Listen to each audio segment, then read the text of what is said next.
Pack, something Wigan referred to in their pre-match comments. They need to try and control Scott Taylor, Mickey Paya, Sika Manu, Mark Michello, Dean Hadley. That's before you talk about what they're going to bring off the bench in Liam Watts, Jordan Bowden, Josh Bowden, I should say, and Danny Washbrook.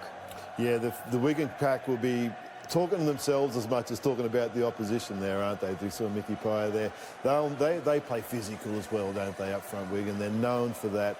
So they'll be just calling the whole players out on that by doing that. It's certainly going to be very confrontational up front. A comment made by Lee Radford on reviewing Wigan's performance in round one is that it appeared to him that they, in his words, were giving the ball more air.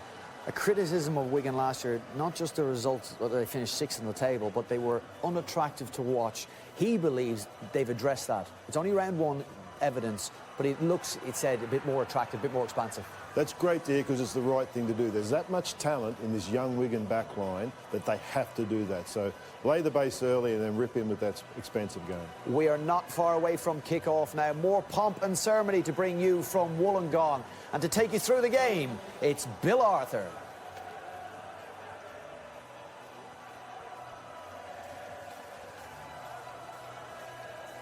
Ladies and gentlemen, before two of England's most renowned rugby league sides compete in today's historic fixture, we ask that everybody be upstanding as we welcome Nick Gentile, who will perform God Save the Queen.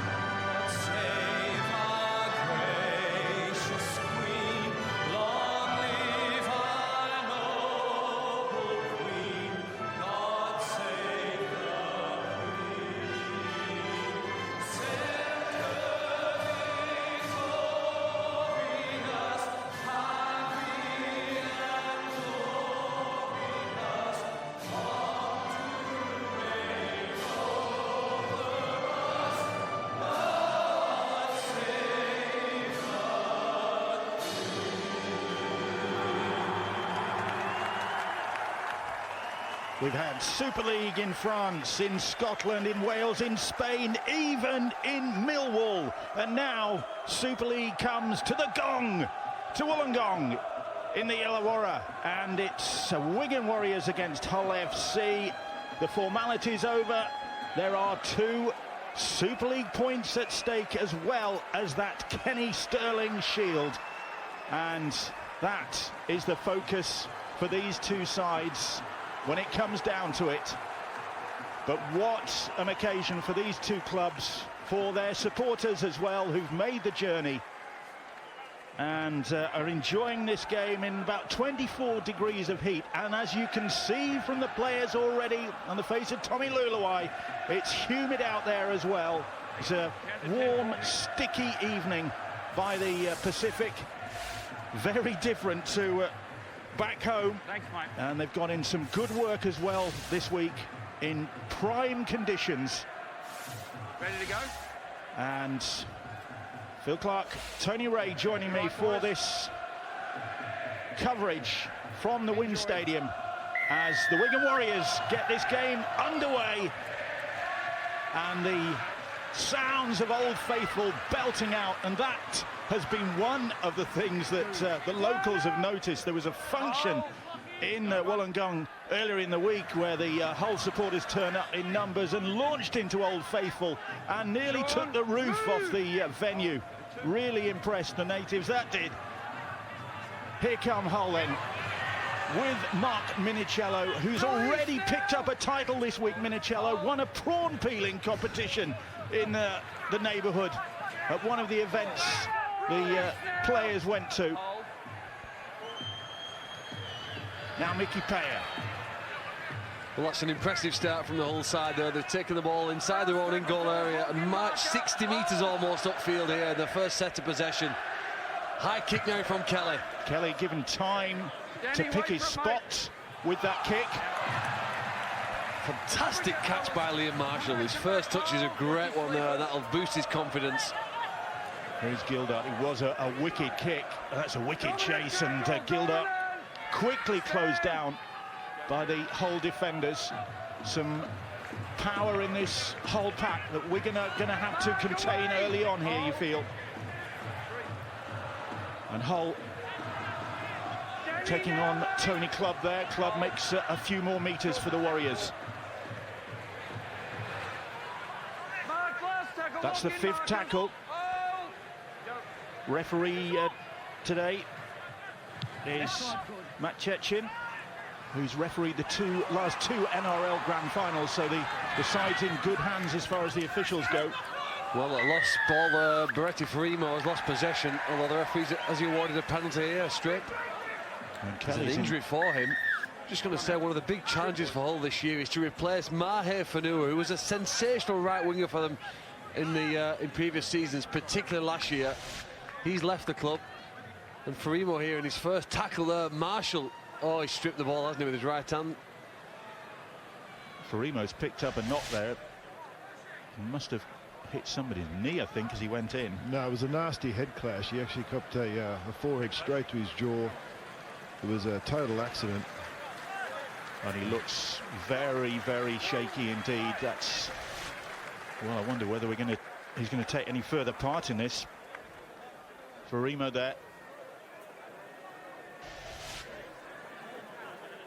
An accidental clash of heads there from the top of Liam Marshall. He's going straight back into the changing rooms. Well, that's a setback early on for Hull FC. They get the penalty, but they lose their new recruit, Beretta Farimo. Here they are now with Sika Manu. Only about 20 metres or so out now. Hadley gets clattered as he got the pass away there. But in a good position. Tackles to go, Taylor. Mickey Paya's lost the ball. And referee Chechin says that's a knock-on.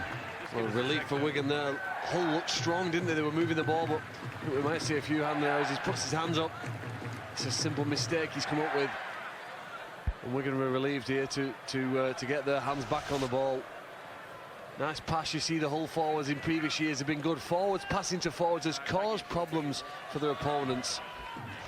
It's interesting you see that sort of a handling area early on, and having come out of the wet, freezing conditions, these conditions, funnily enough, in ball handling are very similar. We often talk in Australia in pre-season games, it's like playing a wet weather game because your hands are so covered in sweat. So these teams will be used to that, funnily enough, from playing in the snow and the sleet that we saw last weekend. So the conditions from a handling point of view are very similar, despite the absolute reverse of the temperature. Well, here come Wigan, ball in hand and in the hands of Farrell now. And Farrell to Marshall. Marshall has the pace. Marshall has the legs on Shaw. First try of the game goes to the Wigan Warriors.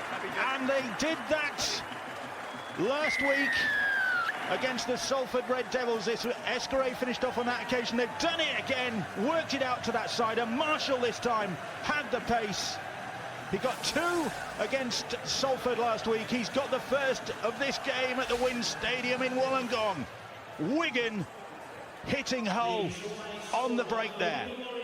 Goes back to the brilliance and the vision here of George Williams, being able to delay the right pass. He had 2 options, Tompkins or Farrell, and he made the right choice at exactly the right time.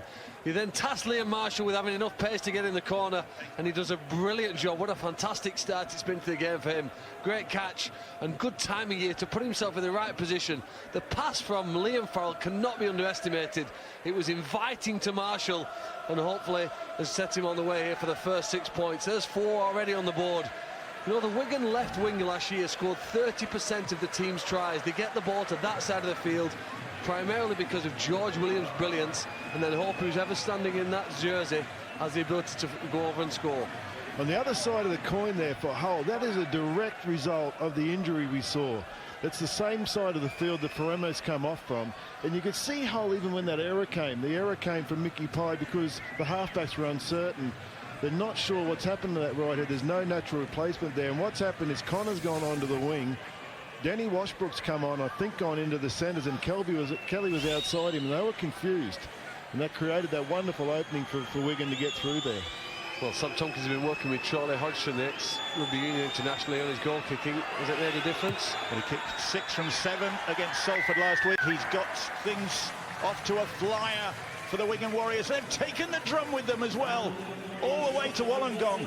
And Liam Marshall, who got 23 tries in 24 appearances last year, joint young player of the year for the Warriors with his wing partner, Tom Davis. Well, he has got the first try of this game. So Hull paying the price for that early error. And an error there. Oh, dear me. How are the mighty fallen? Well, you have to live in the moment, and at the moment he's not happy with his error there. Good kick-off though, Hull now putting under pressure, high in the corner. And Tony spoke about the conditions here on the ball, the moisture, the atmosphere, and it goes straight through the arms. Simple knock-on here, 10 metres out. Hull get a chance to strike back. 0-0 for Liam Marshall, very swiftly the knock-on. And Hull will be looking to capitalise on that. Great position for them then to put some pressure on this Warriors defence.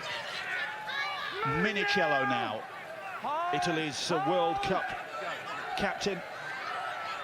Mickey Paya holds on this time and wrestling his way towards those posts. Matt Chechin having a good close look on things at the ruck there. Houghton sweeps the ball away. Short pass finds Minicello, but so does Sean O'Loughlin. Back in the Warriors side to lead them on this historic occasion. Taylor now. Nice footwork, just jumped outside of Flower. The centre field now, their left side, will go that way? They do. Skipping with Sneed, but Sneed is spun to the ground. Good defence from Tony Clubb, and Clubb has another little go at him. Could have been penalised there on the last. Kelly, crossfield kick. Marshall under pressure, bats the ball down, looks to the referee, and he says the ball went backwards. That was risky. Went backwards from a Hull player, and fortunately for Wigan, into the arms of Oliver Gildart. The referee blows his penalty, blows his whistle, I should say. This will be a penalty here to Wigan. Takes all of the pressures off the Warriors here now and get them out of that red zone of their own end of the field. So a pretty frantic start to this game. 7 minutes gone. We've lost a player already with Beretta Faraimo off the field with a head knot, and I'm not sure whether he'll be able, even at this early stage. He looked very groggy. Yeah, that very much like it would be a case he wouldn't be back on, which makes that kick to that corner interesting with Danny Washbrook, a back rower, playing on the wing, and they were kicking to him. So I think they have to readjust a lot of their strategy. They probably targeted Marshall as a shorter winger, as a guy that Faraimo could get over, but that's not going to be the case now. They do need to readjust, and back-to-back penalties in these heats with the scoreboard against you. That's exactly what you don't need to be doing, Hull. High shots, says the referee. Well, both penalties here now will take them up. It is high contact, isn't it, by Mickey Paya, Ben Flower. There's no argument that that's a penalty. Contact with the head. And a great kick to touch here. I'm not sure about the wind in this stadium, which way it's blowing, but Wigan immediately from one end of the field to the other. Here is Tony Clubb now. It's an error. And Clubb loses the ball in the tackle. An opportunity goes begging for the Warriors, and Clubb holds his hand up. It's just a case now of how you deal with those. They're going to come all game. It's, you know, we just mentioned the grip's difficult. It's early season. You're not in such great form. He just gets a nice shot. It's just jarred out simply there. Ricochets around. It's going to happen. It's how you deal with them. Put pressure on the kick, put pressure on them to see if we can force Hull into an error now. What was going to be interesting is would Wigan have gone back to their left-hand side to attack this weakened now Hull right-hand side? We'll watch that next time they come down this end of the field. Hull trailing early on here now after that Liam Marshall try, converted by Sam Tompkins. And Faraimo off the field for the black and whites. Houghton. Hadley preferred at loose forwards for this game. No Gareth Ellis, of course. Another penalty. This one goes the way of FC. Well, they made a lot of ground on that single play, didn't they? Dean Hadley, back at the club after a season out on loan, seems to be playing a pivotal role in carrying the ball, tying in defenders, and then releasing a pass to some big men outside him. So the penalty goes Hull's way and allows them to turn the tables on the Warriors, who just a few moments ago had a great position but squandered that. Here they come now with Connor. The great first season in Hull colours did Jake Connor. Here's Scott Taylor. Taylor bang in front of those posts. Just about 11 metres out. Here's Kelly now. Kelly, little step from him. Slips past the tackle of Clubb, but who else? Oh, Lachlan is there to stop his progress. Houghton. Taylor puts the brakes on, and then he's clamped by Clubb. Houghton comes to the right. Kelly. Oh, the ball's knocked on, and a bit of communication breakdown, I think, there. Well, disappointing standard for this game in the opening 10 minutes. Super League wanting to show people in Australia how good the game is. Hasn't transpired here. Too many mistakes here. The pass too hard. Can't take it in. Compliment George Williams for bending his back and making sure he hit Connor to fill that gap. But I think both teams will want to press the reset button. Jake Connor, try scorer in Hull's round 1 victory against the Huddersfield Giants last week, when they came back from a half-time deficit to win 38 points to 12. Wigan off to a flyer as well, 40-12 winners at Salford. Here they are a week later in Wollongong in 24-degree heat, and another knock, another stoppage. It's Ben Flower who's got a shiner coming up there. Well, I think he was injured last week at Salford, only played for just over 20 minutes in that match. He's had 1 or 2 bangs, a little cut above the eye. Hop in, mate. I'll give you the out call. Time on, please. Out! The fans on the John Cleary Hill in the background, the Pacific at their backs. Not a bad place to be watching your rugby league. Release now! Hold! If it is a hot day like this, you do want that ocean breeze coming in. That's one thing this stadium is famous for. Steady out! Williams. Hold. Go 2.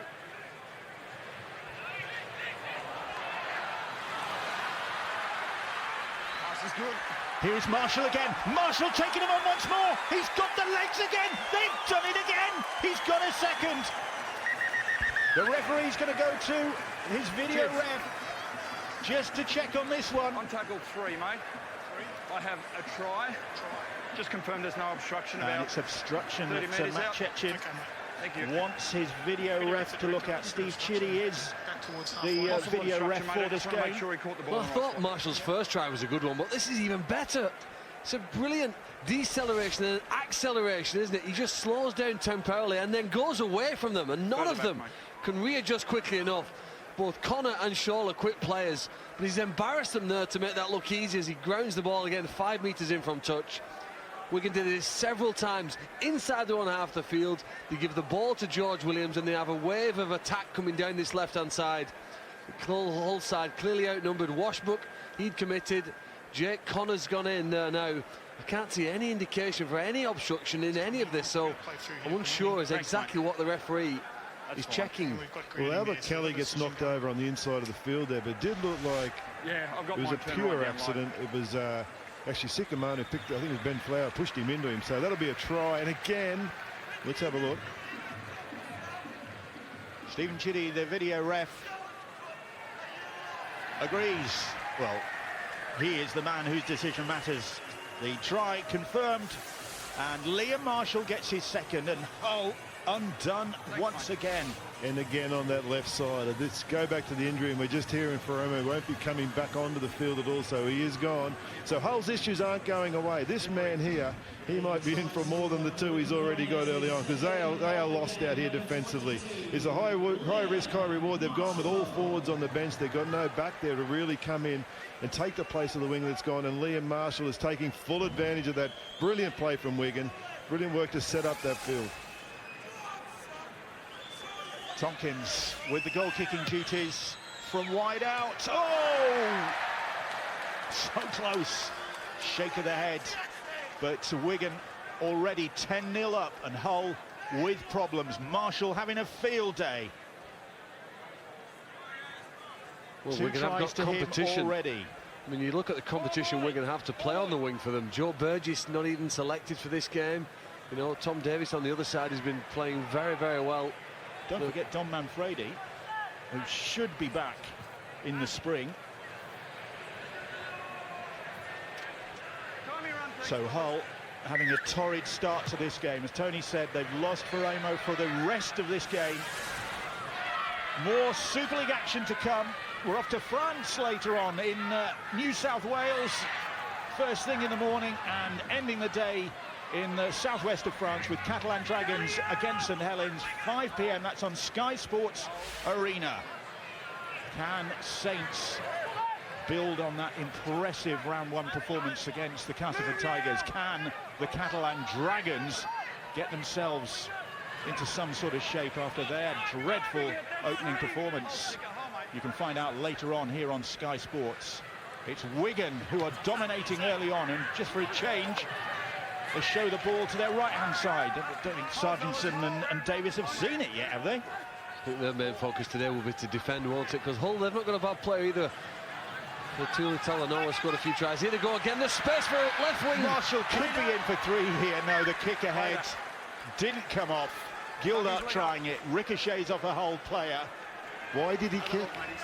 Why did he kick? He'd done all the work. It was just a simple pop pass, it looked like. Don't complicate this. Let's have a look at if we're seeing this right. It seems like they've already created the space here, straightening him up, and he's gone. I think that's a try and miss there.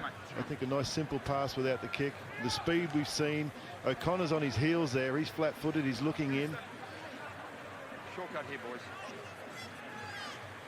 Isn't that interesting? They're playing down that right-hand side, Bill, just to recruit some defenders over there. So when they went to Sargent's side, they just wanted to drag the whole players over towards that side of the line.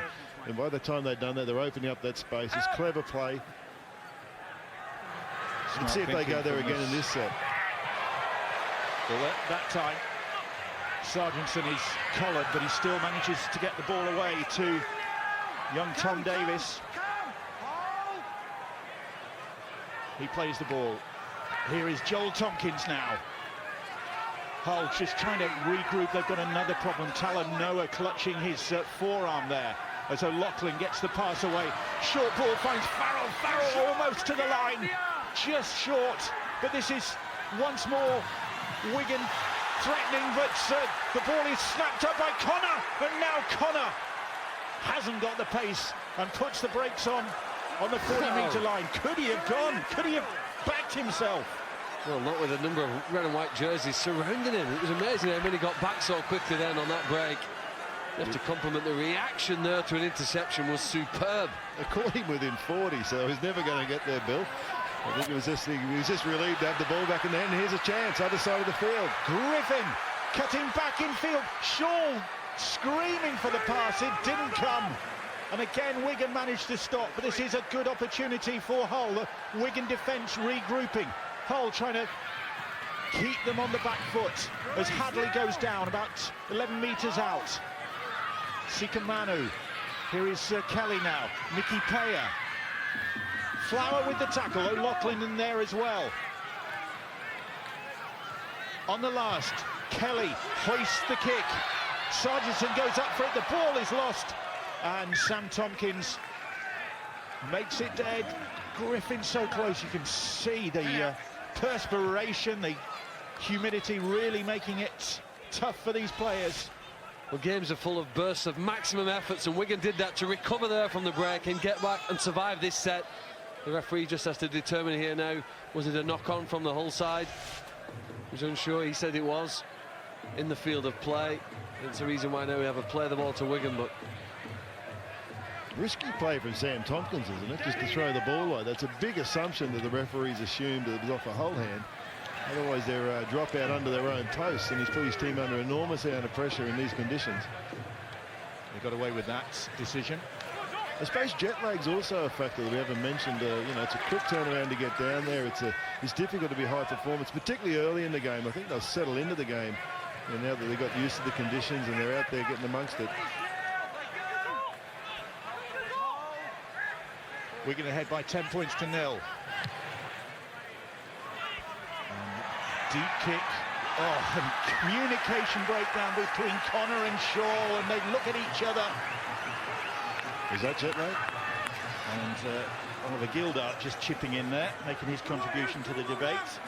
well, it's hard to recover from a bad start, and that's the task that Hull have now.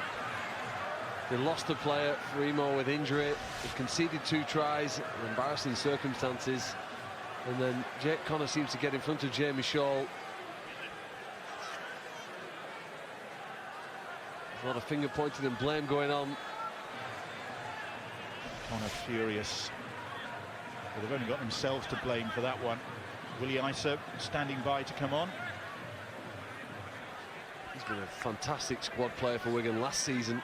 There's only George Williams and Tommy Lulu had more game time than Willie Isa. They used him often, used him in a variety of different positions, and he was an effective contributor to the team's cause. Big family attendance for Willie Isa at this game. His family, which was quite extensive, have taken the opportunity to come and watch him play. They don't get that opportunity very often, obviously, so they come in numbers, and he's on the field, just taking his place now. There he is at the bottom of the screen, and Wigan once more on the front foot, once more attacking on this flank, but Sam Tompkins has other ideas, weaving back towards the post. That seems to be the first time that Hull had enough defenders to prevent Wigan exploiting them on the left. Well, now they're going to try and exploit them on the right. Come back again with Joel Tompkins to this side, and Tompkins, he's got him by the seat of his pants, and Farrell can't take that pass, and just sloppy again. Well, it might have taken almost 20 minutes, but it does appear as though Hull have started now to get the right players in the right places on this right-hand side when Wigan shift the ball. With the first encouraging sign for Lee Radford there that they could cope with Wigan when they shifted it to Williams and Farrell, Gildart's side of the field. He's desperate to keep the ball alive. Farrell couldn't take the pass. The ball slithering away from him. And Jake Connor feeling a bit of a knee problem.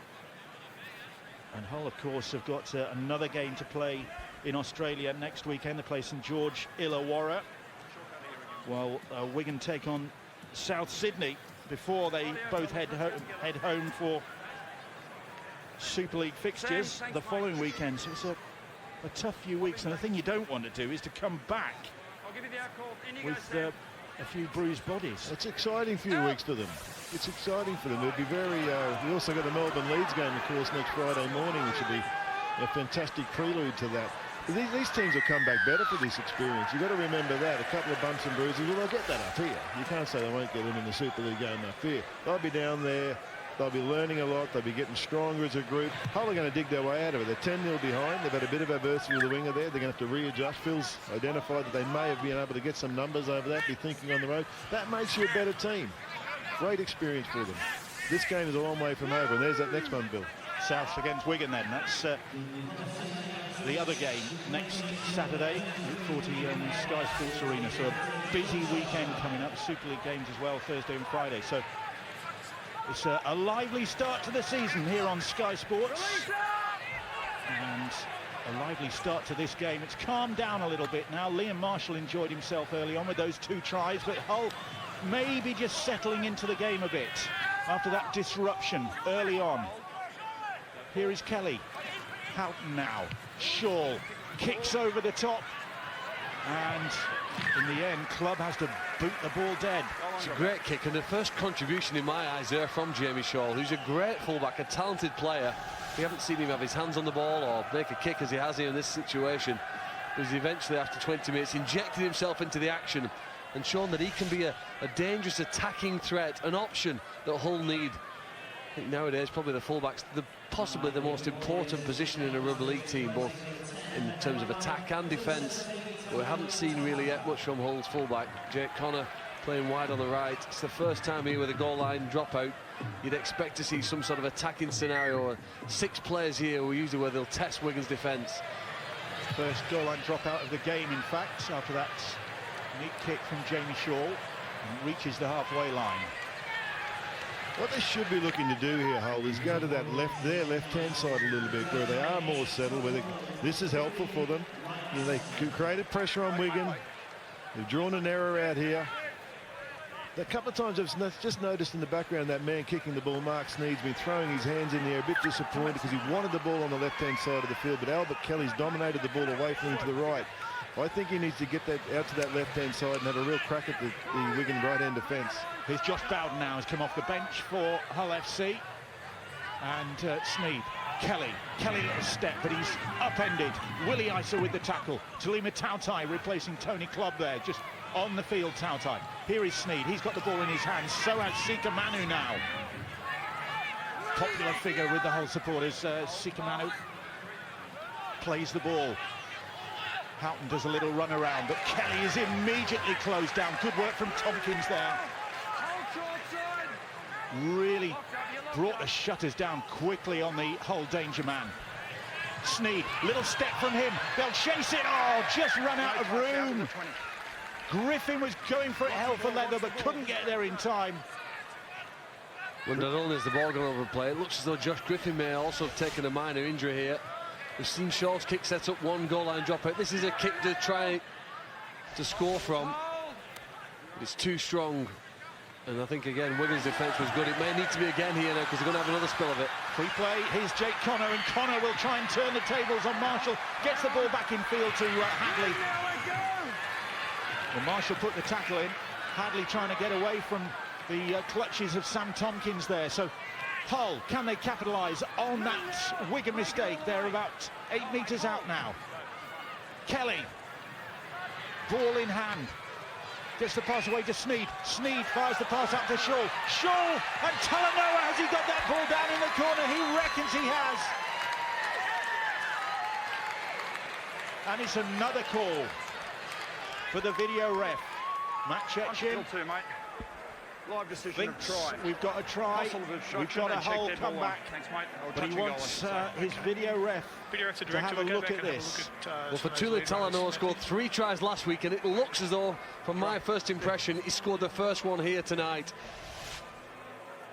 It's great body awareness, isn't it, to be able to go ground this if he does.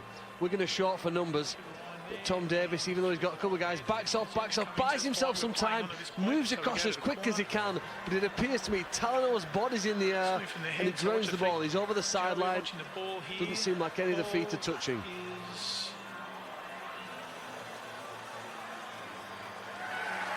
One more frame, down. So just rock back one more frame. I think that left arm's still up. Left forearm. Have you got something that's going to show us that elbow? Is that making contact with the whitewash before the ball's making contact with the ground? Here you go, have a look at this one. Nice and slow in here. Stephen Chiddy, the video ref, a very experienced video ref official. He's a product of the Manly Warringah Referees Association, which also produced the RFL's former referees controller Greg McCallum, another notable officials. Stephen Chiddy having a good look at this one.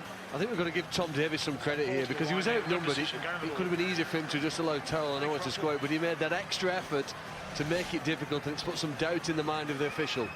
It's very true. He really put pressure on this bloke to score a try. Gee, he knows how to get that. It's amazing to see. I know we see wingers do it all the time. We're starting to take that for granted, but that's just a superb effort from Talanoa. And the black and white supporters who've made the journey have something to cheer about after a wobbly start to this game. Fatula Talanoa, hat-trick hero against Huddersfield last week, gets their first try of the game. It's really interesting when he's the man they're going to have to go to his side of the field. We mentioned it in the lead-up. The Mark Sneed, who gets the ball off this pass, he looks far more comfortable. He's seeing good reads outside of that side of the defence. We've got ourselves a ball game now. Hull attacking to their left, Wigan attacking to their left. So it's going to be really interesting seeing. They also built some good pressure there, Hull. The little forced restart from Shaw at the back, and then they forced a penalty, and then they got another drop ball. So it's good to see them building some pressure and rewarded for it. Sneed with this difficult conversion attempt from out wide, sets it on its way and just wide of the target. I think he borrowed a couple of feet there. That was a lot further in than Talanoa touched that ball down, but either way, Hull have points on the board. Well, after a slow start, it looks as though Hull have got into this game now. It's taken just over 20 minutes, but they got the defence right 5 minutes ago, and now for the first time they've shown some accuracy with their attack. Maybe he got the kick in the right place. Looking at that again, but he couldn't get it in the right place as far as the points go. 10-4 the scoreline at the Wynn Stadium as Wigan restarts. 25 minutes on the clock. Well, here's Liam Watts, isn't it? His last encounter against Wigan only lasted for about 20 minutes. Got a red card in that one, a controversial one. That was the raised elbow incident. Up now, let's go! So Watts back in action. And that whole pack doesn't let up. Here they come now. Watts looking for the pass, but Shaw on his own. Done a very good job off the bench. Watts and Bowden, they've come on and they've really, and then Washbrook's added again, another bench player that's come on. They've just, Hull needed that. 20 minutes in, behind on the scoreboard. You have to bring energy to the team when you come off the bench, and they've done that really well. Kelly clattered as he got that kick away. I think it was Willie Isa who cleaned him out. And Tompkins dodging and evading the challenges. And Wigan countering now, and countering well. That's brilliant play from first to Tompkins, then Davis. I mean, Sam Tompkins made several defenders make an effort to get to him, release Davis and up over the halfway line. You're right, but that's huge in the context of the game for Wigan, wasn't it? They've been under pressure and being back over the halfway with the ball, ready to go out to this left side that they want to get at. That was huge. There's Morgan Escray now trying to get at it again on this side. Escray just having a disagreement with Kelly. Short pass is well taken because there was heavy traffic in the middle of the field there. Sutton, I think it was. Farrell, lovely run around. The ball bounces off a whole hand. Wigan head and feet, I should imagine. Well, they put that little intricate run around on last week at Salford. They've done it again here now. They've waited over 20 minutes just to see if the opponents tire and then make a mistake. Just watch here, the pass goes and then round. Gildert's already gone through the hole as an option runner to try and deceive the opposition. He probably mistimed that, didn't he, Gildert? He just wasn't the genuine option there, which created the ability for the defender to bounce off him and go and get Escray. So they'll be able to do that a little bit technically better next time round. Dan Sargent, some blood coming from the brow. Back in Australia, Sarge, after his ill-fated spell with Gold Coast, injury hampering his season there, only made 5 appearances. So looking to get things back on track. Here he is now. And Wigan from that scrum after that whole knock-on to Lima Tautai. Tautai taking him on the way he loves to. Set Bowden back on his heels, right in front of those posts now. Ooh, Tompkins juggling with it. Little darting step from Escray, going backwards and hounded. And well hounded down by Jordan Abdul, but here they come again. Isa Williams puts a little grubber kick in. Marshall will chase, and Marshall, I think, just ran out of room. The ball running dead. Well, they're going to have a look at it. He's forced them to. George Williams for some years now has been excellent, hasn't he, at putting that kick behind the line. He teases them because he's thrown so many passes. The defenders are waiting for the pass play. Slides the ball in behind them and then knows that he's centre winger. Well, you're tasked to get there as quickly as you can. Did he get there quickly enough? Video ref Stephen Chitty getting plenty of work in the first half hour of this game. Third call for his services. Could it be a third try for Liam Marshall? Checking the onside.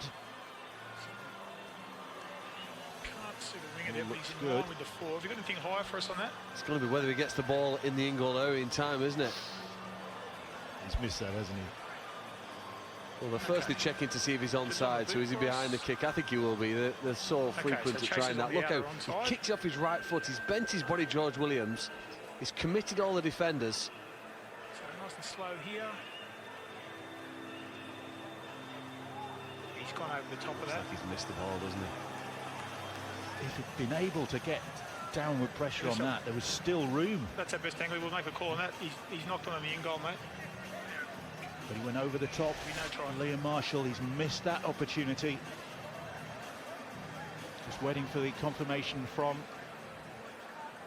the video ref. And it is no try for the Wigan winger. Just wait, please, fellas. Knock on is the decision. Was a very good kick. And Hull escape. 10-4 the scoreline at the Wynn Stadium.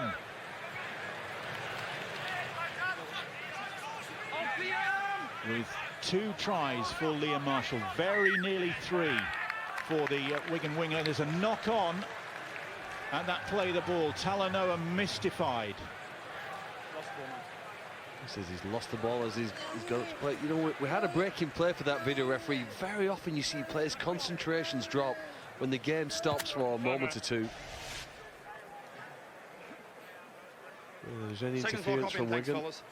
When you play against the Warriors, you have to make sure that you limit the number of play-the-ball fumbles. The defenders are on you, there's contact. It must have been after that, because there didn't appear to be anything happening there. It must be when he's getting up to play the ball. We'll have a little look. This man with the ball, George Williams, the only constant in the playmaking decisions here at Wigan. The number 7 at dummy half, Sam Powell, he's now gone to hooker, which makes it interesting. Forget about the number 1, Sam Tompkins, being fullback. He's now in the half. 20, Oscaro's gone to fullback. So it's a whole interesting new rotation that we're seeing from Wigan this season. Let's see how it pans out. A lot of pressure on Wigan and Williams, particularly to hold the steering wheel, while Powell now dominates the ruck. A lot of pressure on Wigan to improve on last season's disappointment, in actual fact. That's their target this year. Sargentson hurdling over whole bodies to get closer to that line. There is still a whole player down. Issa gets the pass away. Here is Williams. Williams goes wide. Oh, Gildart held on. Wow, it seemed certain, didn't it, that the pass would set up Marshall for the hat-trick. Last tackle. Hull put pressure on the kicker. Hadley comes up quickly on Williams, but it's kicked into the in-goal area. And the ball. Sam Tompkins has gone through his arms, hasn't it? Again, we're not sure he would have grounded it in time. The game speeded up. Wigan certain of that. That was surely a hat-trick try for Liam Marshall there if he got the pass away. We said it before, didn't we? It's the second time now. He's just got to realise, keep this simple. The guy's going to burn him for speed. Utilise Marshall's speed. Just pop the ball up to him. I'm sure they'd be having that conversation now. It wouldn't be a very friendly one. So another let-off perhaps for Hull. Marshall denied by the video ref, and then possibility of an option there, but it's Hull coming forward now. Sometimes, you know, when it's so obvious, they overcomplicate it. This is too easy to do. We do have to make up a bigger decision. Just needs to calm down and keep it simple. Scott Taylor now for Hull FC. Little kick ahead. Oh, lovely hands from Morgan Escaray. That ball was fizzing along the deck and he just scooped it up. Seems to have great balance, Escaray. He can stop and change direction quicker than most of his opponents. He's strong in the tackle. He wrestles through a few of them. And he's a handful, isn't he? His players tackling now 30 minutes into the game. Tyre, I should say. Escaray is not the player you want to be challenged with on a one-on-one if he comes at you with the fast feet. Sargentson plays the ball. Talima Tautai gets the pass away. And Williams almost through with looking over his shoulder. Tautai once more. Wigan. Well, they are giving it air. And they're giving it to Davis. Davis, little chip kick ahead. Sargentson will chase. And Sargentson looking to finish. Couldn't quite get there. That's the 5th tackle. There's still an opportunity here. Tompkins gets the pass away. Fires it out to Gildart. And Gildart is clattered by Washbrook. Heroic defence by the Hull players here. It seems certain that first they'd made the break and scored down the right-hand side of the field. Tom Davis here, difficult for him with the left footer playing on the right wing, kicks the ball back inside. Sargentson's there for it, but Kelly's effort first to slow him down, and Connors then to save the try. It's just relatively slow play the ball. Wigan couldn't quite transfer the ball quickly enough to the left, and then you think, well, here's another try. But Washbrook, he's played in almost every position, been handed every role in his career at Hull, and he's come up with an amazing try-saving tackle as the right winger there, outnumbered, outflanked. How did they survive? 3-on-1 that was. And we've got more problems with Jake Connor down injured now. As you said, most teams have forwards as substitutes on the bench. It appears as though they could have lost the winger and the right centre here. Well, we saw Connor struggling earlier on with a knee problem. The rest of the match. Yeah. Referee tries break, and Hull, who have survived by the skin of their teeth at times in this game. Counter again with Griffin, and Griffin goes on the outside of Davis, and eventually the winger comes back to stop his progress, aided by Esquire. But here comes Jamie Shaw now. On the last, Shaw puts a little grubber kick in. Oh, confusion at the back. Marshall in all sorts of trouble. And Jordan Abdul Abdul has touched that one down. Kids. And Stephen Chiddy has got another decision to make. He really is earning his crust this evening in Wollongong. Referee Matt Chechen reckons it's a try, but just wants the video ref to untangle that schmozzle. But it's Jordan Abdul who could have his first try of this campaign. Celebrated his 22nd birthday last weekend. Is this a belated birthday present? Well, you feel as though we've just watched a 12-point swing here. What should have been or could have been a Wigan try at one end appears as though it could be a try under the post for Hull at the other. It's a mistake there, isn't it, between Esquire and Marshall. Is there any foul committed by Jamie Shaw on Marshall? I don't think so. He doesn't hit the ball, and eventually it sits there vitally for Jordan Abdul, puts it down with the left hand. And this will take us, I think, this will lock the scores up at 10-all. Well, assuming he kicks it and the video referee awards it. It's this point here, does Shaw touch it? Just after here, just his hand goes near the ball. Doesn't look like he does, but does he? Nope. That's a try. That's a reward for defence. Fantastic effort, fantastic heroics from Hull. They've kept themselves in there. Wigan must be kicking themselves. They've left 18, 20 points out there so far in this half. It's absolutely a try. Looks as though Jordan Abdul will get the 4 points here, but Albert Kelly.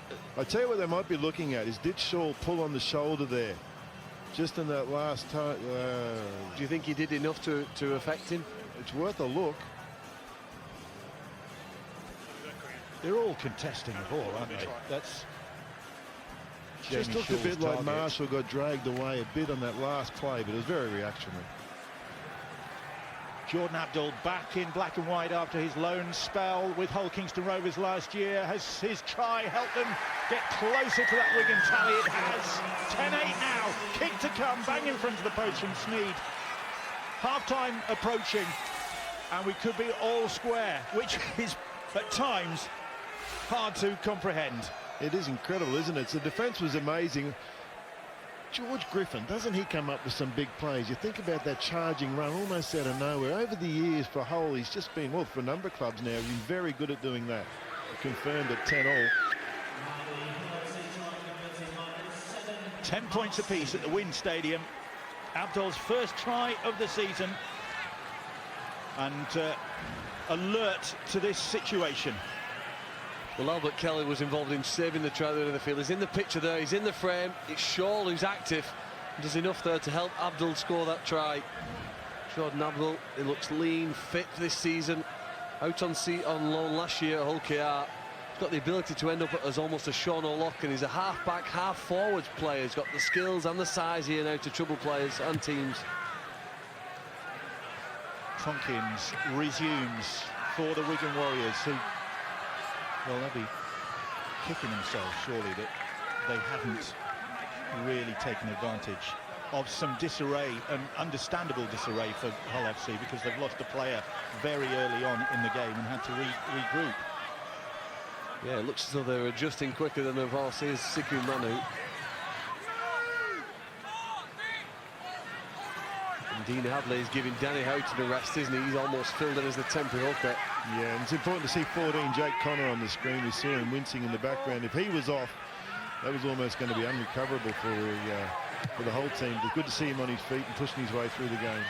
10 points apiece. Hull won 3 from 4 against Wigan in 2017 during the campaign. The one that got away was the Super 8s game in September when Liam Watts was sent off, and Wigan won 30-22. So they've had some good contests in recent history, these two have. And they're having a good one here. And Wigan get the penalty. That ball popping out courtesy of a whole hand, says Mr. Chechen. And Liam Watts was in the vicinity. Shake of the head, though, from the big front rower. Well, they've got to be in a brilliant attacking position here. You imagine that as this kick goes to touch, George Williams will be communicating with players around him here. Liam Farrell, Oliver Gildart, Morgan Escaray. You'd have to fancy at some point in these next 6 plays, is he going to kick at goal? Half-time approaching. Is the kicking tee approaching? Well, possibly so. Wow. You know, it's amazing. Wigan had tried five other goal kickers last season. Sam Tompkins only had one attempt all year. 5 other players they trialled, they attempted to be the goal kicker. Eventually this season, Sam Tompkins seems to have taken it on to start the year. As you say, successful, very successful last week. Not bad so far tonight. No. And tuition from Charlie Hodgson obviously paying off. Well, what was amazing was Wigan's had the worst conversion rate of goals after tries in Super League last year. Only Leeds and Casford scored more tries than the Warriors, but they were very poor at adding the extra 2 points after a try, and that might be the ultimate difference this season for them if they want to get to the grand final. Although George Williams kicked 5 from 5 against Hull last September in that win. Tompkins, booming penalty from him, and Wigan nudge back in front with half-time approaching 12-10. It may also be a reflection that Sam Tompkins' body is really comfortable with how he's going. It takes a lot of practice as well in kicking, come back from the injuries he did over the last couple of years, so perhaps it suggests that he's back to 100% and ready to not only kick goals, to play wonderful football. He stepped beautifully down that other end of the field early in the set. We just saw the Wigan attacking the whole line. Good to see Johnny Jack still getting the salute from Sam Tompkins. As Wigan and Ryan Sutton come forward again. Heading for half-time, and this contest very, very evenly balanced. And just what you want, and just what they want at the Wind Stadium. Hoping to put on a show for the Wollongong and the Illawarra public, as well as the supporters who've made the journey, and at times it hasn't been without fault. There's been 1 or 2 errors in this game, but it has been a great contest. It has been a bit pedantic. We just saw that error there out the back, or just a bit of confusion in the Wigan team, and the points have dried up since this wonderful rotation we've been talking about and applauding, with Tommy Luluwai coming off and Powell going from half-back to hooker. But Wigan do appear to have lost a little bit of rhythm in that time, so it's going to take, I think it's a good move. I think it's a brilliant way to play the game. It creates so many different options, but they are going to take a little bit of time to adjust to that. Having said that, Sam Tompkins is on the right, so they seem to be going to the right side a lot more than they did early on. Half-time hooters sounding. Fraction early.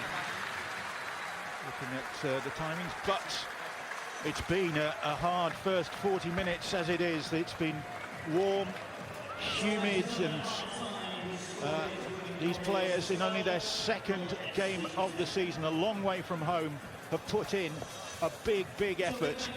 And Wigan got off to a flying.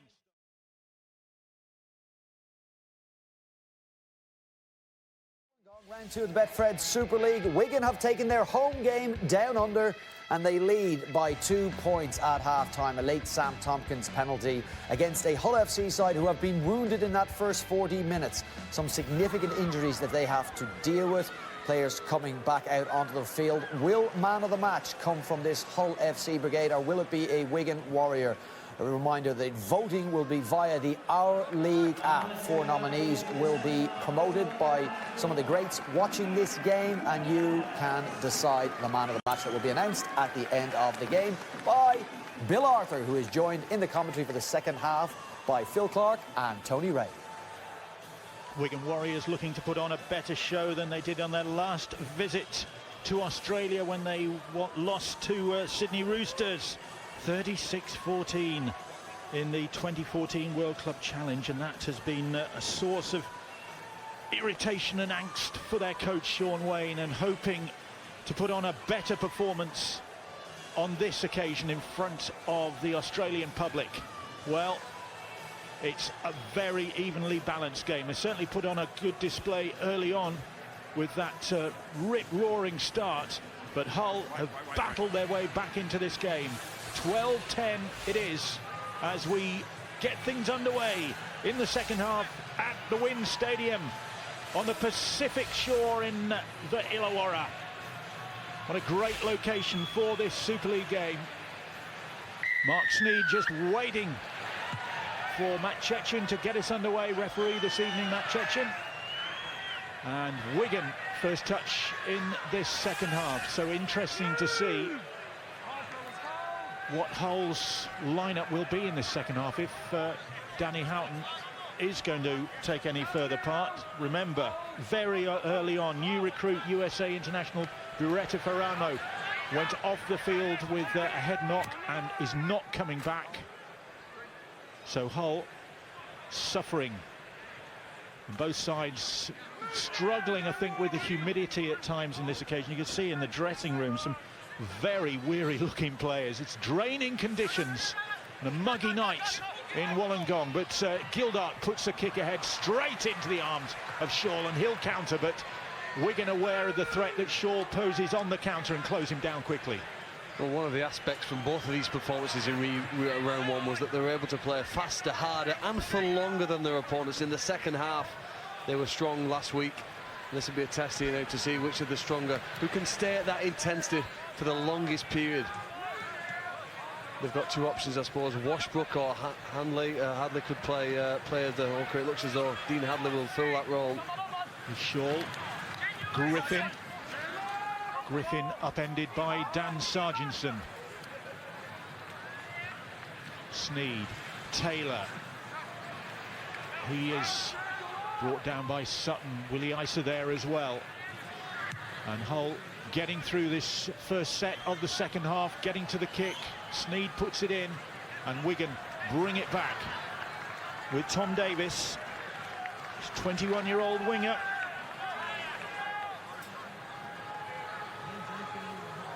Escaré. Here is Liam Marshall. Marshall trying to use his footwork, but Sikamanu gets a hold of him, the former Melbourne and Penrith player Sikamanu, so back in familiar territory. Well, this is what Wigan do, probably a bit more than their opponents. They expect both wingers and both centres to have lots of runs as Williams then tries to get that ball back. Their backs are running backs very often, make ground, take the team forward. Sutton, as Wigan give it some width again.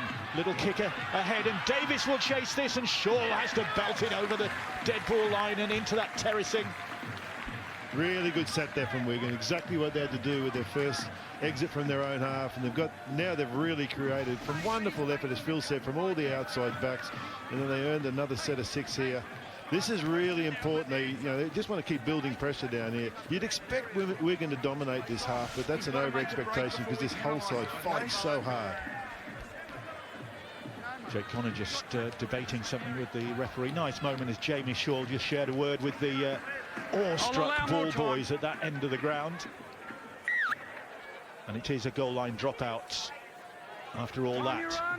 And Sneed, only the second of the game, I think this. Sneed launches that towards the halfway line. Williams gathers and then sets Talima Tautai on the charge. Bowden stood his ground to stop his progress, and teammates then brought Tautai down. But quick play the ball. Williams scampering through, trying to go all the way. Tackle just about 10 metres short. Needed to be a good tackle from Shaw, and Shaw taking his time to get off the stranded player and concedes the penalty. I think that's one of the reasons why George Williams is so dangerous. He's not just a passer, he'll run at the line. He's committed the defenders. They're now uncertain when the ball goes left.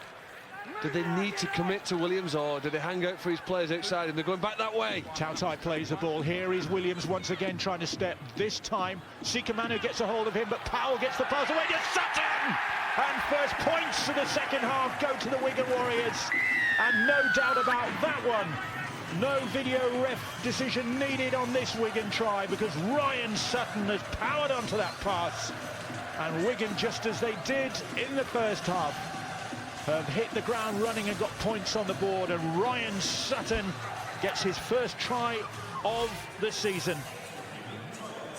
It's a terrific call, Phil. Not only does William go to the line, he goes to it so hard.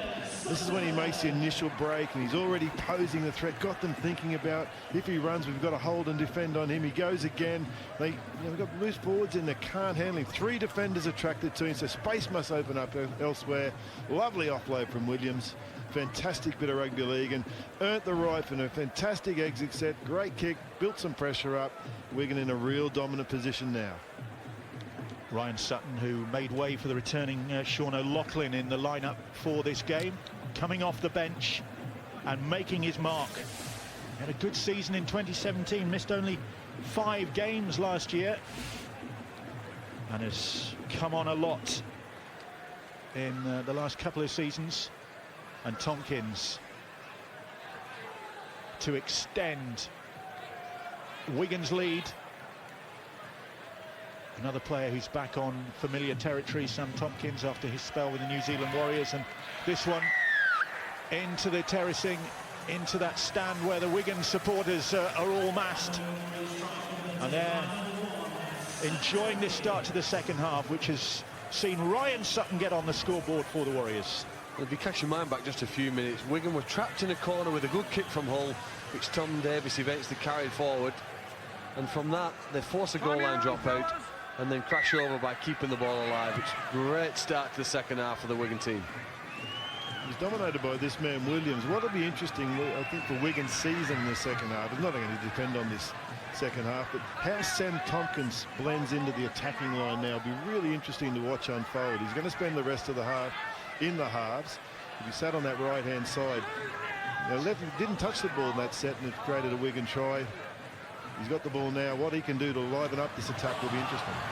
Escaré did well to take that pass because he was immediately caught by Sneed, but an indication of the threat that the French international fullback poses when he joins into the attack from fullback, because he generally joins at pace.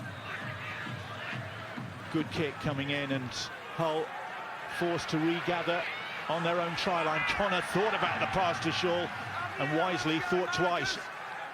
Well, George Williams was in Australia, wasn't he, for the World Cup, but didn't feature in that World Cup final. Just trying to prove here that he is the quality #1 standout. Wayne Bennett, no doubt, probably watching this game here. Neither did his captain Sean O'Loughlin, of course, who missed that World Cup decider. John Bateman was the only Wigan player, wasn't he, in that World Cup final. He's missing with injury at the present. Well, good to see him doing run-on duties, in fact, for Wigan, John Bateman. So he's got some involvement. Wigan penalised, and Hull will breathe a big sigh of relief. It's almost a mirror of the first half, isn't it, where Wigan started too quickly for Hull. They couldn't cope, couldn't handle some of the play. Penalties and errors from the Wigan side allowed Hull to build. Sean O'Loughlin looks as though he's about to reappear now, just 8 minutes or so into this second half.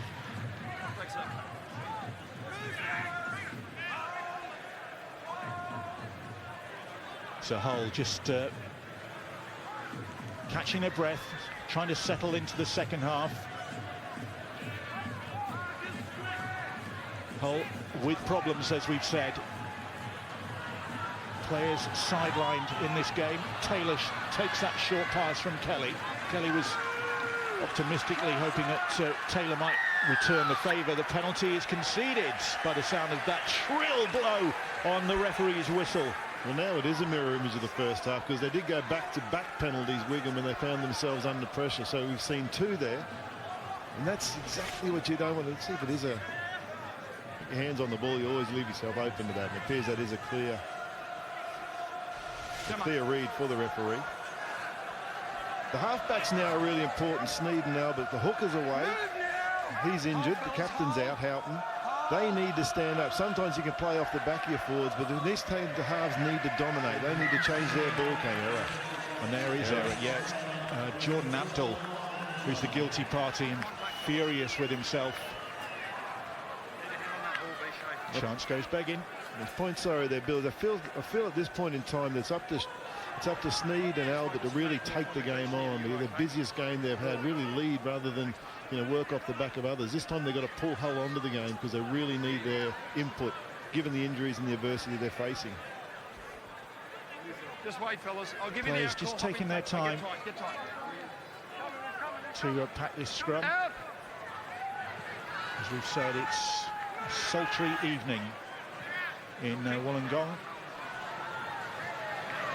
And Wigan lead by 18 points to 10 in this Super League match. 2 Super League points at stake here. A lot being made of the chance to generate some income and to raise the game's profile. But at the bottom of it all, the bottom line is that there are 2 Super League points at stake. There's the Sterling Kenny Shield to be presented as well at the end of the game.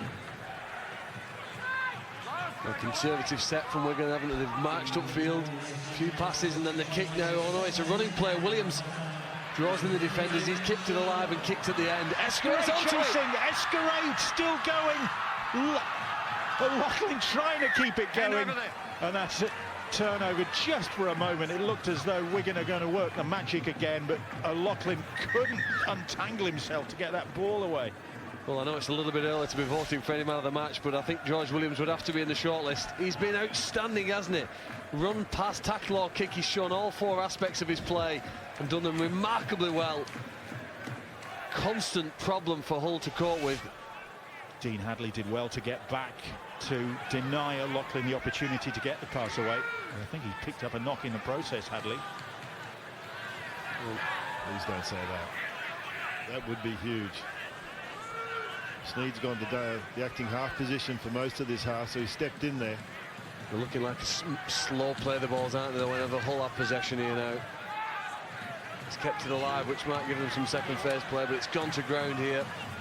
They're going side to side. They're unable to go forward as easy as they did in the first half. Shaw trying to take them forward with that weaving run. Hadley, you saw, just rejoining the action after a bit of treatment.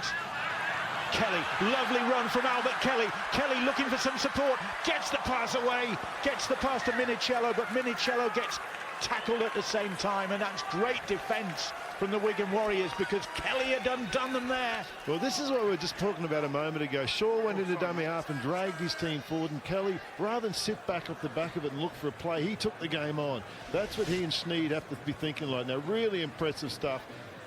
Wonderful support play. Minicello, fair play is getting through. They got tackled at the same time. It's a hard catch to hold on to, that one.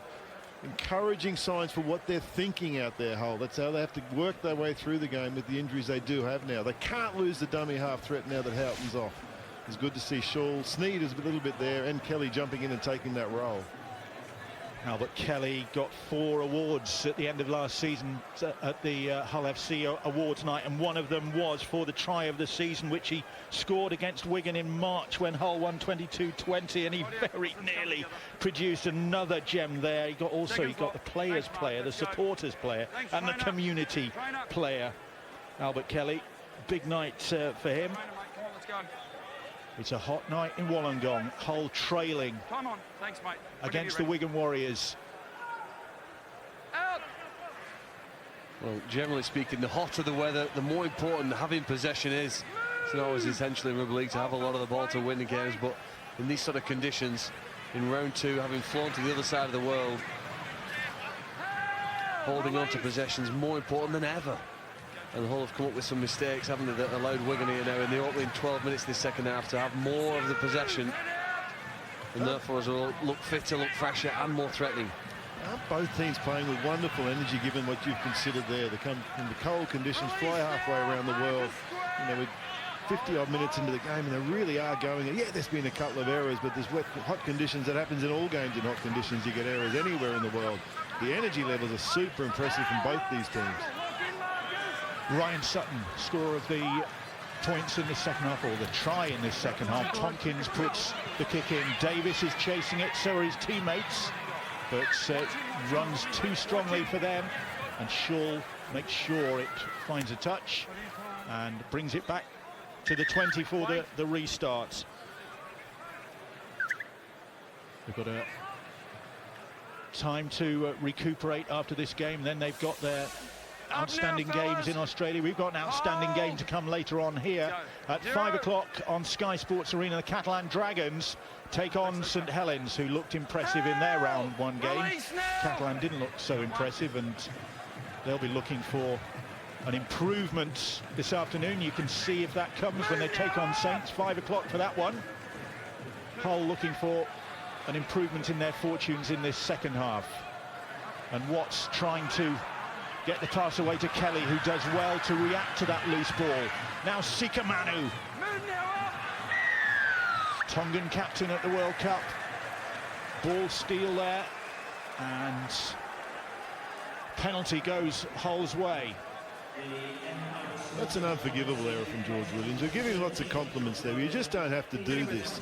He's late in the tackle count. He's ripping at the ball. Probably going to turn around and say, I thought I was one-on-one. Well, don't do that. You know, keep pressure on the opposition. It's a tight game. Your forwards are working hard. He's got a bigger responsibility to do that. He's got to learn from that. Mickey Paya is back on the field. He's back in Super League for his second spell, Mickey Paya. Second spell with Hull. Here is Liam Watts. And Hull about 12 metres out now. Probably the best position they've been in this second half. Kelly, short pass from him, finds Sika Manu. Little pass from Sika Manu. Ball back in field, but good defence.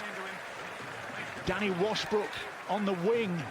And Wigan making sure that that's where he stayed, and even further out, in fact, off the field. I think Sika Manu did a great impression here of a right centre, though. Look, not even on the goal, in and away. He gets inside him and then flicks the ball out the back. Isn't enough space, but yeah, you can see what he's thinking, actually. First, love the ambition. Yeah, first view of it, I thought it was a dumb play. But when you look at it there, it was actually a clever play. You could see what he's thinking. It's just not a winger outside, even knows the plays in that space. We'll see a few of these, won't we? We'll see a few of these injuries, won't we? I wonder if there's any Hull squad members back home desperately looking for their passports at the moment. Didn't Watts miss out last week because of a hamstring injury? Travelled with the team, they expected him to play. Then Flores going to come back on.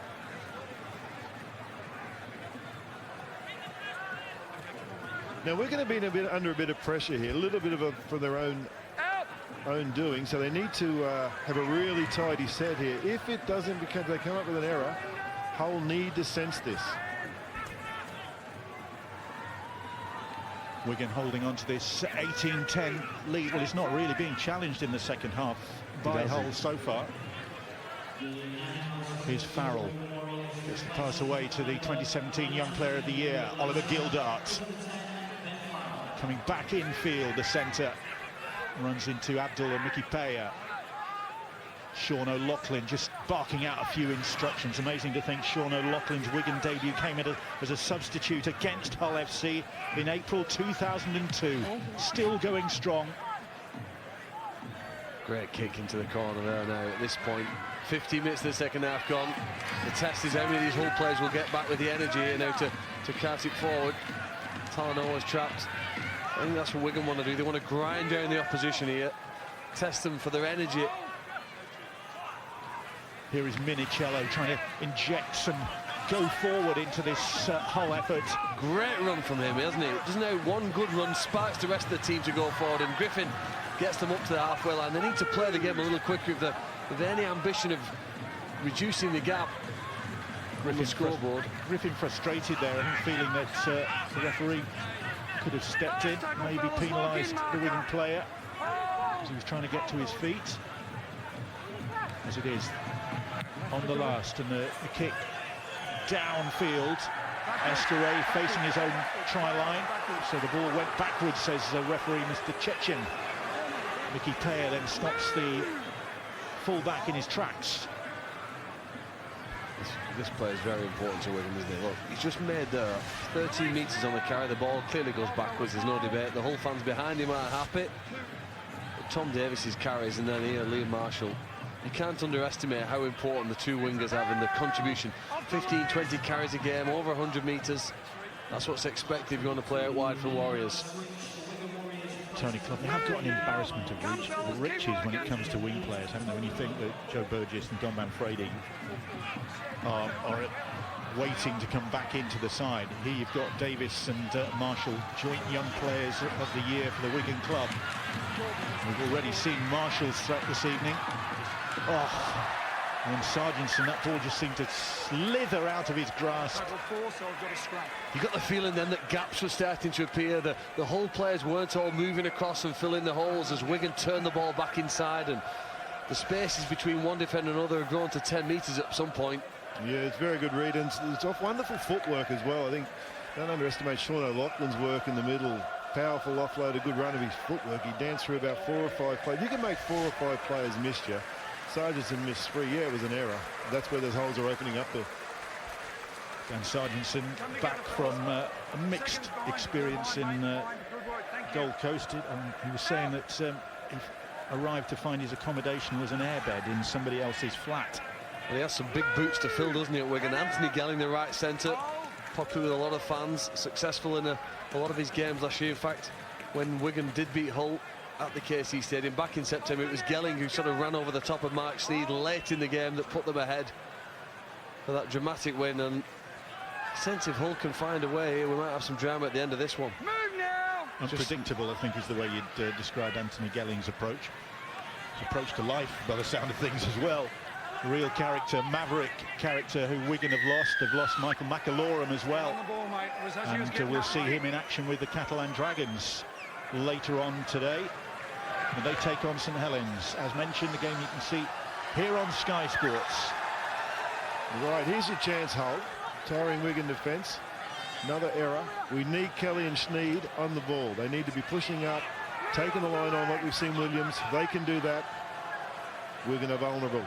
Abdul takes that forward, no great pace. Remember, Houghton off the field.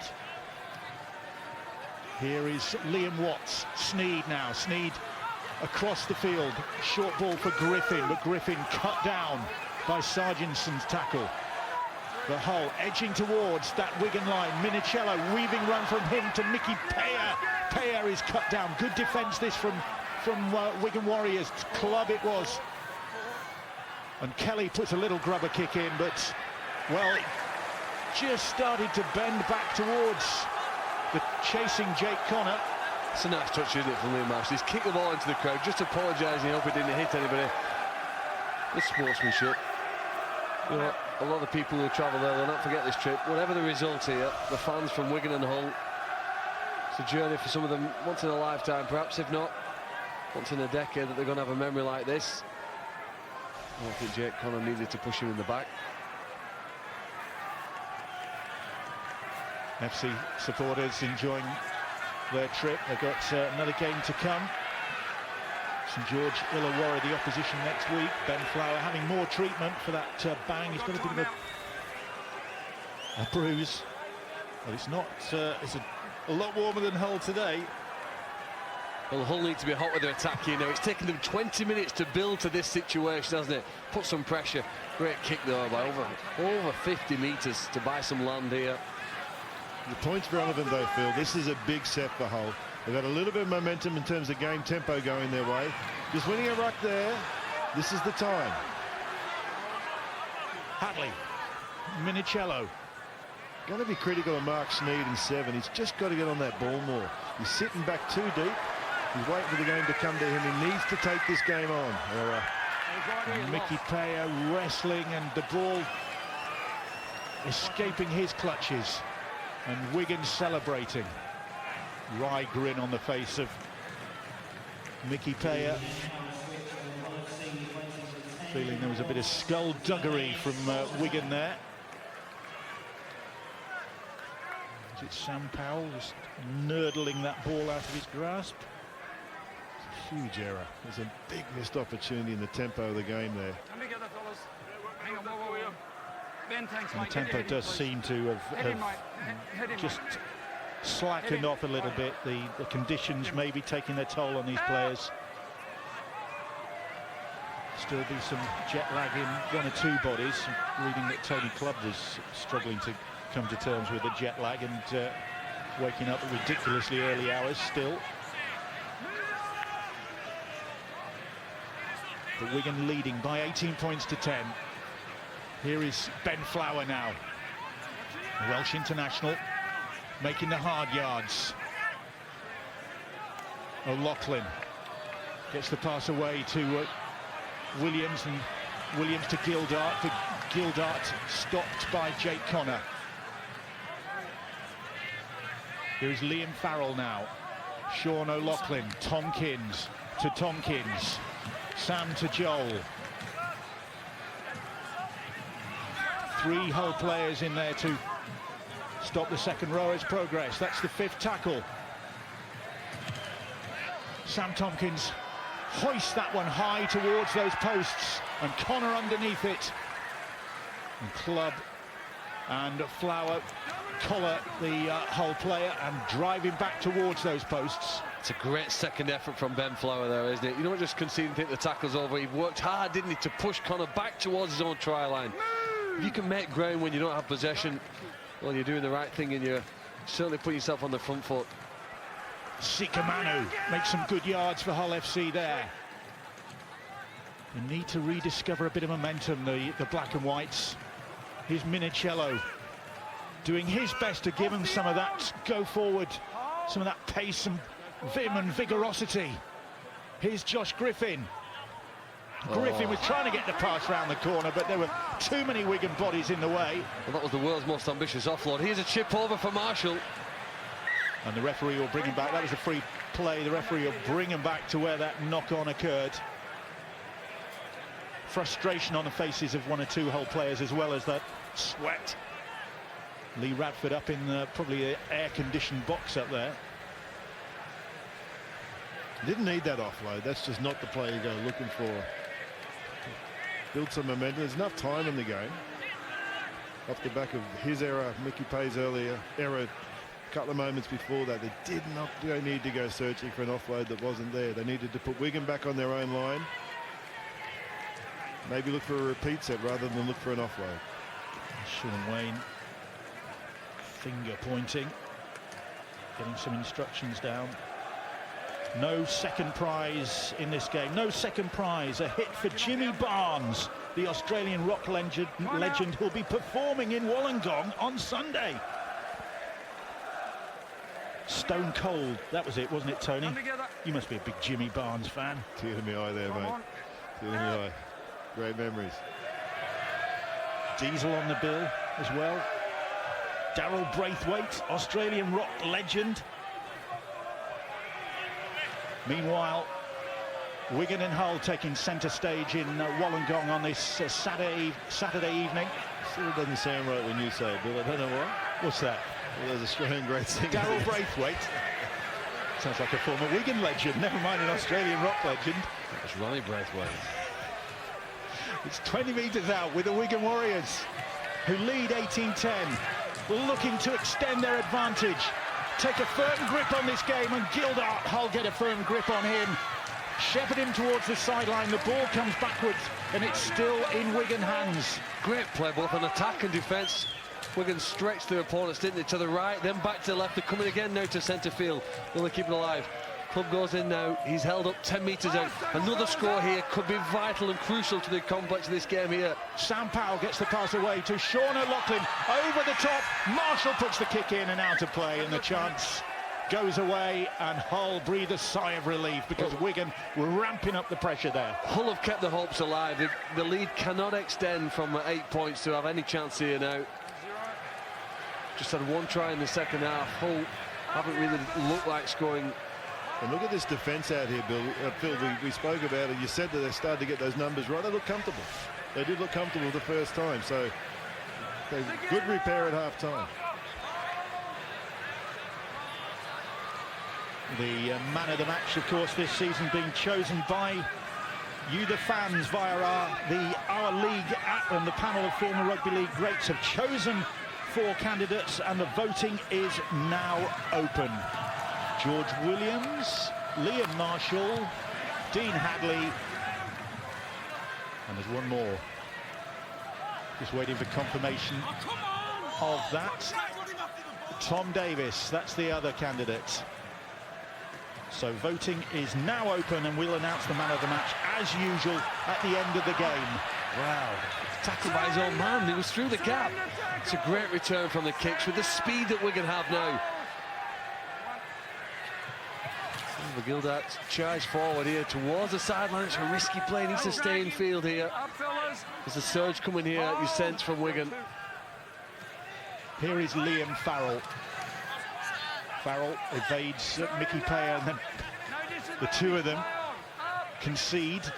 the tackle. It does look as though the energy levels might be dipping. Wigan looking the livelier in the final quarter of this game. Hull trying to keep them at bay, knowing that another Wigan try in the game may well be beyond them. Sam Powell, Wigan certainly having the territorial advantage in this second half. The pass, though, didn't stick for Liam Farrell. And Hull have it back. They'll get head and feet at the scrum. Well, that's a big decision, isn't it, from the referee? Was it a Hull knock-on or one from Wigan? They've survived, haven't they? They've looked so dangerous, the number of options. It's come from Hull. That's the reason why I think Wigan didn't take the pass in, knocked down. And this really is a survival 60 seconds now for Hull. Look at Sean O'Loughlin, pass inside, pass outside, or another player at the back with Sam Tompkins. When you've got a ball player like Sean O'Loughlin with 3 options, 3 short passes, people get fixated with long passes in rugby league, but a short pass of a metre or two can be equally as deadly. Sean O'Loughlin, one of the best at exploiting that. Steve Blakely, the physio, just checking on Ben Flower again, who's been in the wars in this game, but he's still out there. Isn't this impressive from Hull? Now, they are out on their feet. 2 significant injuries, hot conditions. They might be tired, but they're not as tired as I think we all think they are. I think they're really hanging in here. It's a big set for Wigan. If they get this, they can crack the game open. They're going to have to work really hard to do that because of the way this whole team's attacking this defensive effort. Joel Tompkins sidling towards that Hull try line, just a few metres away now are the Cherry and Whites. They're using the big battering rams, and Flower held up. Chids. Tackle 2, mate. Tackle 2. Got no try. Another video ref decision. No try, says Matt Chechin. Held up, but he wants 16, I believe. video ref Stephen Chitty to confirm that Ben Flower didn't get that ball back. That black eye swelling up, the ball down, I should say. Well, Jordan Abdul tries his best. He's aware of what he aims to do. Keep the legs and body under the ball. It's almost impossible, isn't it, for the video ref to determine? I think it's down. I think that's a try. I just want to confirm Where's the ball? There. Position all the way through there, but I'm pretty sure that ball gets to the ground in the early part. That's a try. Well, Matt Chechin, I can understand with Matt Chechin on this side why he didn't think it was a try, but I agree, it did look, didn't it, instinctively like he'd got the ball down. This is the angle. It was down for half an hour, actually. I think it's significantly. They're just checking whether he loses the ball on the way down to the ground. There's no doubt it gets there. It's just, does he hold on to it all the way down there? There it's down. That's a try. And that looks like a try. Can you go back to that first angle, mate? I still think that was the best. It showed the ball on the ground. Steve Chitty, the video ref, having a good look at this one. Ben Flower, who has been outstanding for Wigan Warriors tonight, not among the man of the match candidates, who you can see on the Our League just app. there, we can see the ball underneath. But he has given okay, mate, we've got a decision all going to for the Wigan Warriors in this contest. And he looks as though he's got his reward with that try if the video ref confirms it. In only his second Super League appearance since last April, and confirmation comes that Ben Flower has scored what could well be the decisive try in this game. And a similar effort to that of Ryan Sutton, the other try scorer in this second half for the Wigan Warriors. After the flair of the first half and those Liam Marshall tries, it's been brute force from first Sutton and now Ben Flower. Well, he makes very many brave runs. Here he gets a glory run, doesn't he? Close to the line. He has to be brave as well. With a number of defenders and bodies around him, Dean Hadley, Jordan Abdul, they're all in and around that area, Jamie Shaw, but it turned back inside, goes hard and low, and with the determination that ensures here, I think that Wigan will travel with 2 points back when they fly home for the Super League. Remainder, Joe Tompkins backing off, getting close to the try line, and from this range, with a little bit of fatigue setting in, approaching the last 10 minutes, he's unstoppable. 4 more points, which Tompkins will add to, I'm sure, with a conversion. Bang in front of those posts, and the Wigan supporters and their drummer celebrating. I know that the public in Wollongong have been amazed at the enthusiasm of the Wigan and Hull supporters. Just mentioning earlier on, hearing the Hull fans singing Old Faithful, who Apparently it was really spine-tingling stuff, such emotion on display.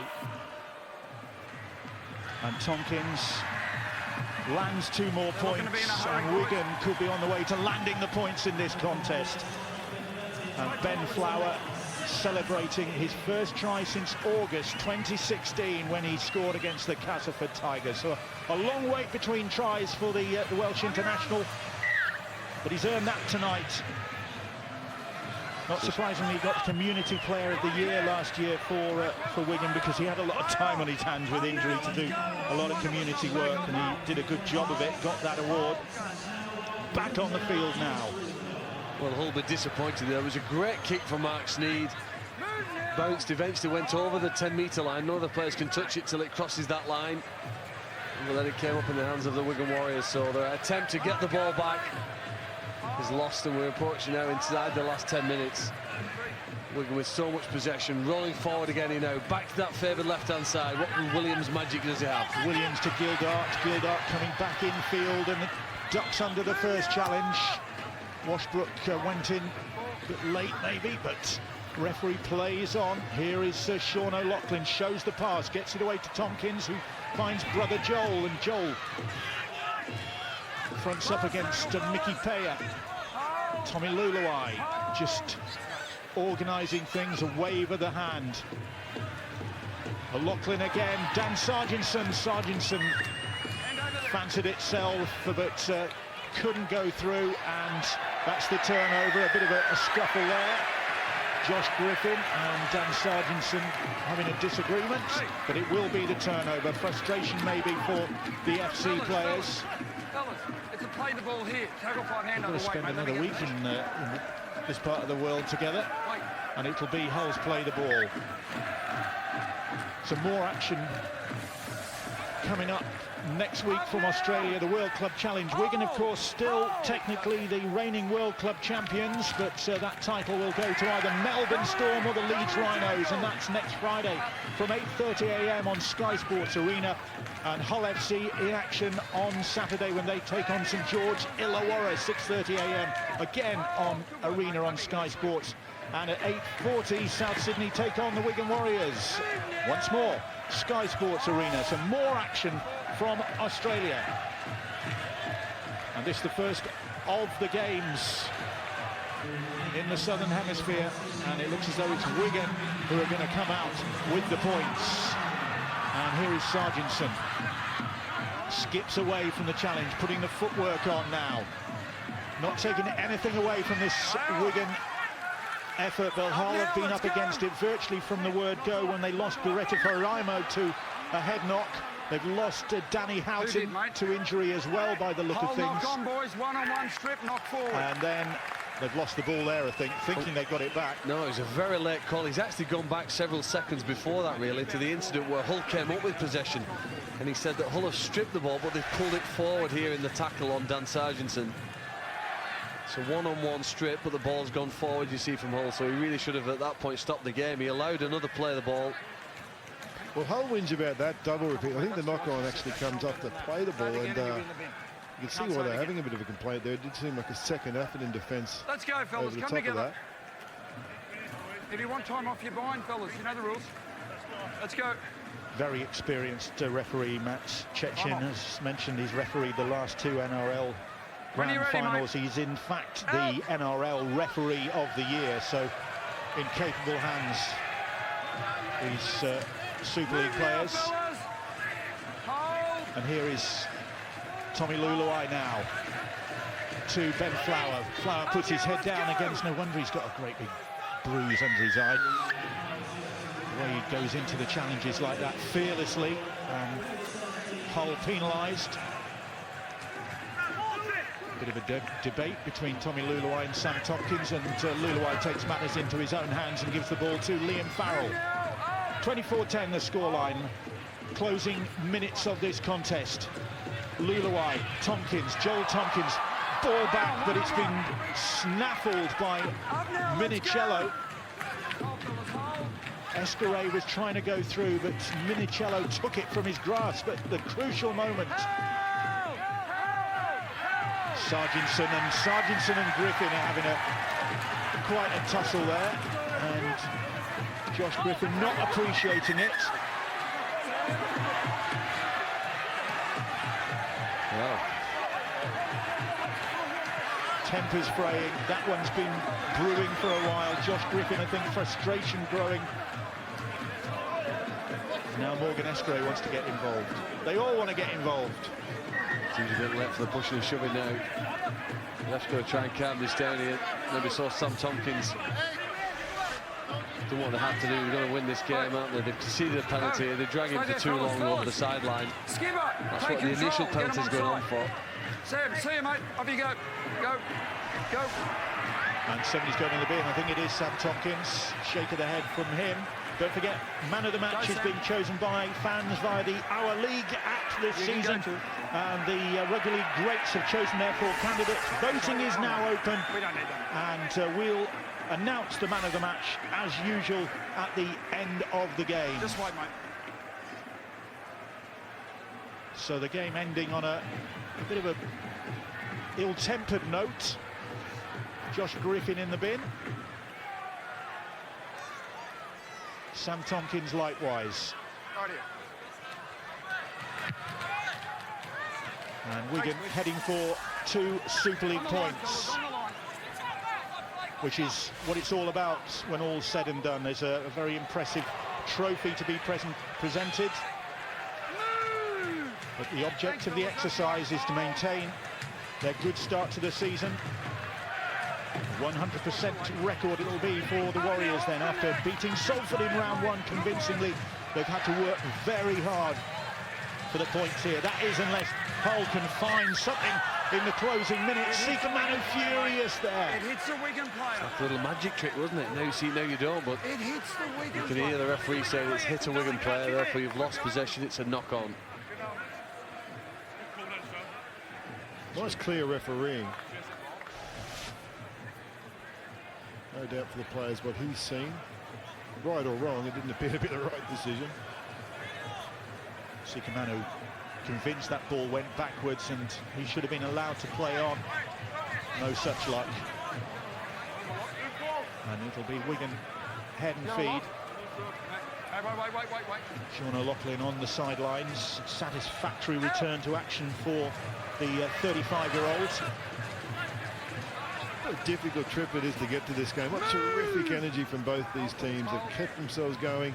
Been some errors, been some challenging conditions. Been a terrific event. Really good work from the Wigan club to take their home game down. They really must see this incredible representation of themselves and a successful and worthwhile venture. Well, both clubs have done a lot off the field in the build-up to this, as well as training and preparing. They've been really putting themselves out and about, getting involved in the community, getting a lot of positive feedback.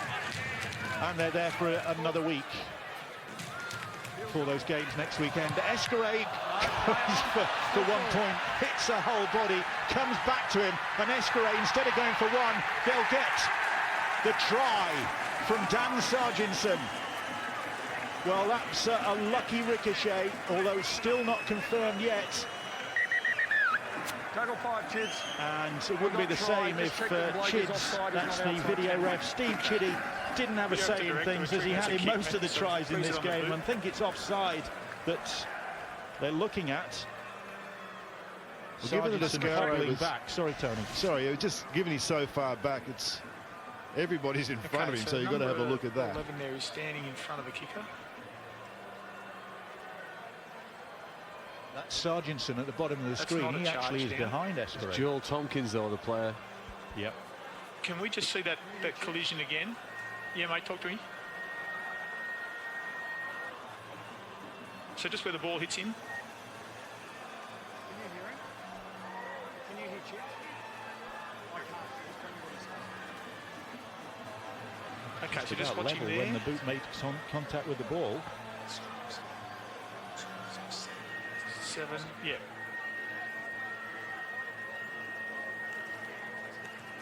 And then it comes back to Joel Tompkins and eventually ends up in the hands of Dan Sarginson. What's the decision? It's a penalty to Hull. Tompkins is being deemed to be in front of the kicker and not put onside by the kicker. A look at the grounding, and it looks as though this one is going to be denied. Thanks, mate. Joel Tompkins offside when that kick ricocheted, so Dan Sargentson doesn't celebrate his return to Australia with the try. We talked just before that about the effort that Wigan have made to put this game on, and that, you know, almost 30 years ago Wigan played Warrington in Milwaukee, North America, and I know a lot of the players and supporters who went over to that still talk about that trip. Great memory from those days. I've no doubt that all of the Wigan and Hull fans and the players themselves will have some great memories, although the Hull players will have hoped that they finished a little bit stronger than they have today. Leeds fans, of course, heading for Australia as well to watch the World Club Challenge. The Rhinos arriving. Josh Walters getting a late caller. Keep working, mate.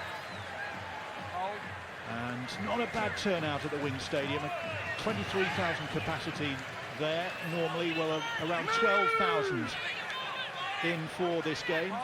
So quite a lot of locals wanting to see two big names from the British game, the Wigan Warriors and Hull FC, and it's Wigan who are going to take the prize here, the 2 competition points. Sneed belts that ball across field, looking for Jake Connor, and Connor almost got on the end of it, but whatever Jake Connor's involved in, it tends to be the spectacular, the dramatic, the memorable. He's trying to half follow this thing on now, isn't he, into the in-goal area, but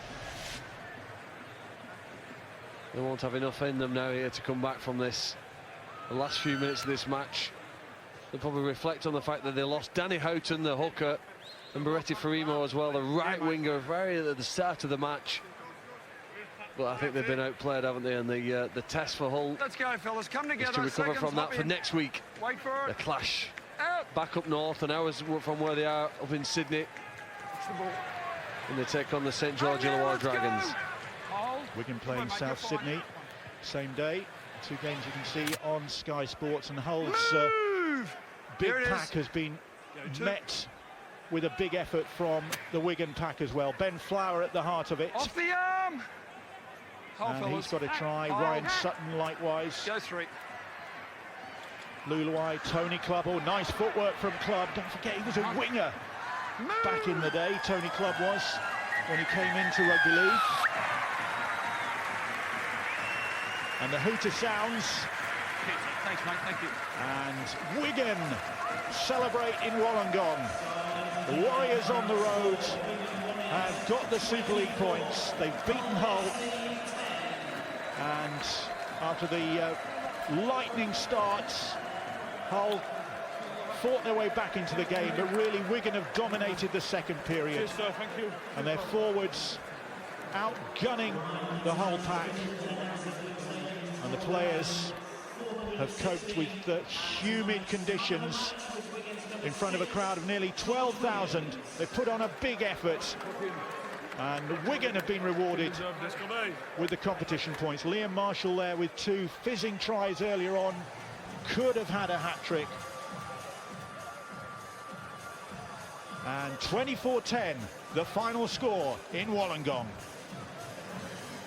Yes, thanks very much, Bill. Wigan 2 from 2 to start the Betfred Super League season. Just 2 points in at half-time, but 12 unanswered second-half points for Wigan. Ryan Sutton and Ben Flowers with tries converted by Sam Tompkins. Saw them win out by 14 points in the end. Tony Ray, I should say. Fair to say, it's hard to make too harsh a judgment or an assessment of Hull FC considering the injuries they picked up in that match. I can't believe they didn't get blown away by more than that. They just showed so much tenacity in these conditions to hang in there. You could see their frustrations late. The last try, the Flower try, let me notice the fullback Shaw was trying to push his forward left to right, trying to drag them around. They were dead on their feet, but they kept getting to their feet. In some ways, we're going to be a little bit more frustrated. They probably would have felt like there was more in that game for them, but